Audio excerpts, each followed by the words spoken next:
Nation football fans to another edition of Growling and Prowlin. I am Misterceelow, back here talking all things Carolina Panthers, from the preseason to the regular season, to the postseason to the Super Bowl, the offseason, the draft, and OTAs. Let the growling begin.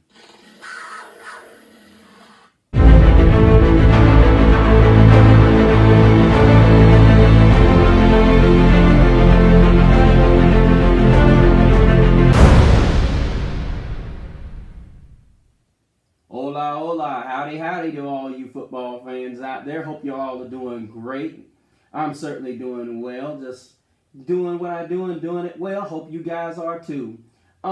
Check us out, a few announcements here. Check us out on Growling and Prowlin. It's called Pounding on our Facebook. If you guys have questions, comments, or actually ideas on how we can do and make the show better, please feel free to either inbox me, inbox the show, and also participate in our polls, please. You know, those are very important. And it's also entertaining to you guys. It gives us feedback on what you guys are looking for. Shout out to Terrell and Alex for giving us a little bit of feedback here. And I'll ask you guys to do the same. If you got questions or want to check out what other shows I'm going to be on, go to my Instagram over at Misterceelow.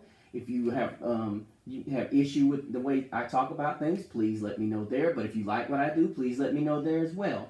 We have a couple of shows that we'll be launching in a couple of weeks, so please check us out there, and we'll keep you posted as much as we can. But tonight, the topic is Leonard Floyd the answer at Burns' Edge? Well, first thing, some of you guys that have never watched, the Burns' Edge is going to be the opposite side of Brian Burns. Now, as you know, since Brian Burns has had his emergence, if you will, or his reputation has emerged as one of the top defensive pass rushers in the game, there have been so many opportunities that we've attempted to present many opportunities for guys to break out there. Frankie Louisville did pretty well last year in what I call limited work there, but he turned out to be a really good playmaker, and I imagine he's going to be the guy that's going to be rotating in and out along with Jeremy Chin. But I think, looking at this, I think Leonard Floyd would be a great addition for minimal salary cap hit. And I honestly believe that, I hope this is not one of those things where defensive coordinator, Elijah Evero decides that he's just going to primarily use Leonard Floyd. But you guys know how I feel about Amari Barno. I think this guy is nothing short of a beast waiting to happen. If you look at his numbers and compare him to Leonard Floyd's size, let's look at Leonard Floyd's size from the get-go. It's really interesting to look, because Leonard Floyd is listed as 6'5", 240. And you guys, if you saw my other video that I did about Amari Barno, he was the other guy that I talk about I've talked about this edge game for a minute. I think Amari Barno is just magnificent. He's 6'6", 245. And as I said before, we'll get into him in a minute, but he has shown some huge upside for the amount of work that he gets. And, let's go back to Leonard Floyd. Leonard Floyd is a guy that is just absolutely underappreciated, in my opinion. I think when we were watching the Super Bowl against the Bengals last year, they talked about how you have to account for him. There's no ifs, ands, or buts. You have to account for this guy. I mean, you really, if you ignore him, he's going to wreck your game plan. And you look at his stats right here. You're looking at 10.5, 9.5, and 9. And I know a lot of people will say, he's going backwards. But here's the reality of it. This season, it had Von Miller not left via free agency, there's no telling what would have emerged. That defense was not bad. And then that's coupled with the big hoss that the Rams have in the middle, going down. And they did, Aaron Donald, excuse me. And I'm sorry, I hate when things like that happen, but my mistake. Aaron Donald. That was with Aaron Donald, without Aaron Donald in the lineup the majority of the season. And this guy was still able to muster up 9 sacks this season. They still played 17 games. And I honestly think this guy would be a great addition, but I still think Amari Barno is the guy that Coach Evero could make into a star. I mean, look at these stats. I mean, these vitals.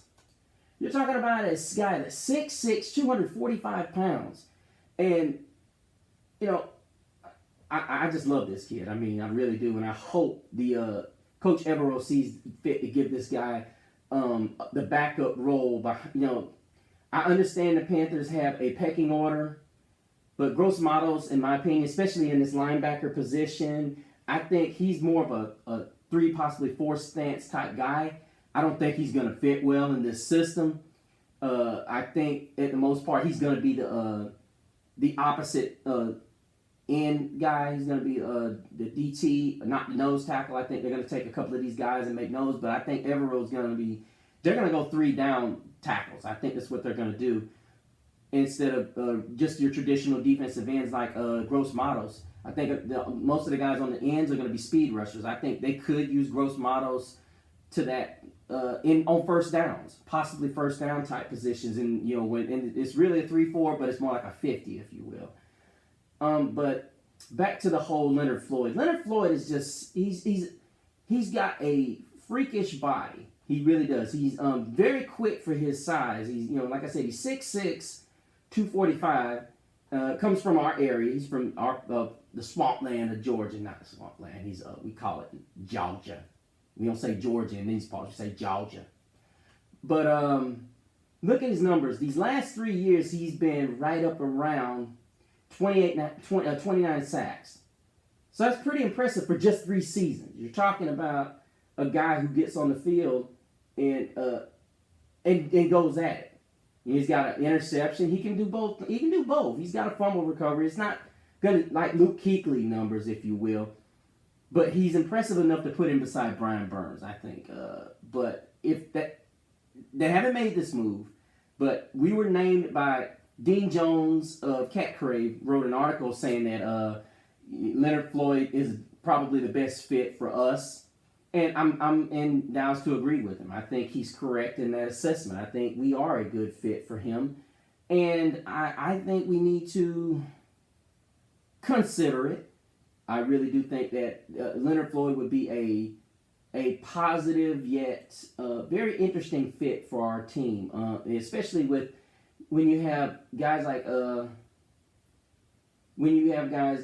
Amari Barno and DJ Johnson, whom they have athletic ability, a surprising athletic ability that you can use to get them to understand. Maybe you can they can learn a few things from you to get to that next level.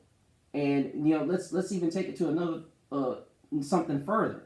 We're seeing that both of these guys are 3rd on the depth chart. Do I have a problem with that? I really don't have that as a problem for the most part. But what I would like to see is a possible move to, possibly being rotational pieces and keeping these guys fresh. I don't think there's anything more scary than a guy like a Brian Burns that is rested up and out there just really putting his thing down, giving everything that he's got and just bull rushing guys all over the place. And it would be really, really interesting to see that. To see him having those type of seeing him have that type of burst and that type of speed while these guys are getting beaten up and thrown down. But I'm sorry, I miscorrected. Anthony Rizzuti, I think it is. Yeah, Rizzuti. I'm sorry if I said your name incorrectly. Of the Panthers Wire blog said that about Leonard Floyd, not Dean Jones. But Dean Jones does do a lot of cool stuff at Cat Crave, so check them out over there. Yeah, he was the one that wrote this article about Panthers named best fit for top pass rusher. And I honestly think, like I said, Leonard Floyd would be a great fit for us because, like I said, Amari Barno's not ready, but here's the thing I don't want to see. I do not want to see Coach Evero just slammed the book on Amari Barno because he was Matt Rule's pick.